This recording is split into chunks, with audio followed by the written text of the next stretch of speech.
দেশে হামের প্রাদুর্ভাব বৃদ্ধির প্রেক্ষাপটে উদ্বেগ বাড়ছে স্কুলগামী শিশু কিশোরদের স্বাস্থ্য সুরক্ষা নিয়ে। চিকিৎসকরা বলছেন, স্কুলগামীদের অধিকাংশেরই হামের টিকা নেওয়া আছে তাদের শরীরে। এর মধ্যে হামের প্রতিরোধ সক্ষমতা তৈরি হয়েছে। হাম আক্রান্তদের মধ্যে খুব কম সংখ্যকই স্কুলের শিক্ষার্থী। তবে সংক্রমণ রোধে শিক্ষকদের সচেতন হওয়া দরকার এবং শিক্ষার্থীদের স্বাস্থ্যবিধি মেনে চলার পরামর্শ চিকিৎসকদের। রফিক মাহমুদের রিপোর্ট।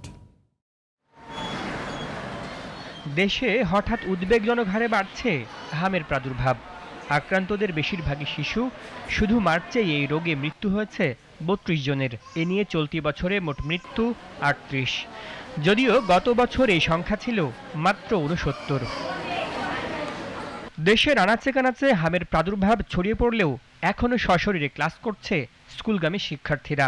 ফলে শিক্ষার্থীদের মাঝে ব্যাপক হারে হাম সংক্রমণের শঙ্কা থেকেই যায়। তবে স্কুলের শিক্ষার্থীদের মাঝে হামের প্রাদুর্ভাব ছড়িয়ে পড়ার শঙ্কা নেই বলে মনে করেন শ্যামলী ২৫০ শয্যা বিশিষ্ট টিবি হাসপাতালের উপপরিচালক আয়েশা আক্তার।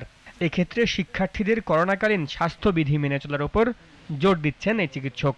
যা আক্রান্ত হবে সে তো অবশ্যই হলো যে স্কুলে যাবে না, সেটা তো অভিভাবকের দায়িত্ব সে বাচ্চাটাকে স্কুলে না পাঠানো। আর যদি স্কুলে পাঠিয়ে থাকে, যদি দেখা যাচ্ছে হয়তো জ্বর ছিল না, স্কুলে যাওয়ার পর জ্বরটা আসছে, সেক্ষেত্রে স্কুল কর্তৃপক্ষ যিনি আছেন বা ক্লাস টিচার, সে অবশ্যই এটা খেয়ালের মধ্যে রাখতে হবে যে বাচ্চাটা কিন্তু অসুস্থ বোধ করছে কিনা, বা যদি র্যাশ পেটে বা একটু জ্বর ভাব হয়, অবশ্যই তাকে অভিভাবক ইনফর্ম করে বাসায় পাঠিয়ে দেওয়া। সবার আগে দরকার হলে সচেতন হওয়া, তাকে আইসোলেশনে রাখা। অবশ্যই যদি বাসায় থাকে আইসোলেশনে রাখবে, চিকিৎসকের পরামর্শ নিতে হবে। এদিকে স্কুলগামী শিশুদের অধিকাংশই টিকার আওতায় এসেছে, সুতরাং তাদের মাঝে হাম সংক্রমণের সম্ভাবনা নেই বলে জানান রাজধানীর সংক্রামক ব্যাধি হাসপাতালের জুনিয়র কনসালটেন্ট ডাক্তার শ্রীবাস পাল।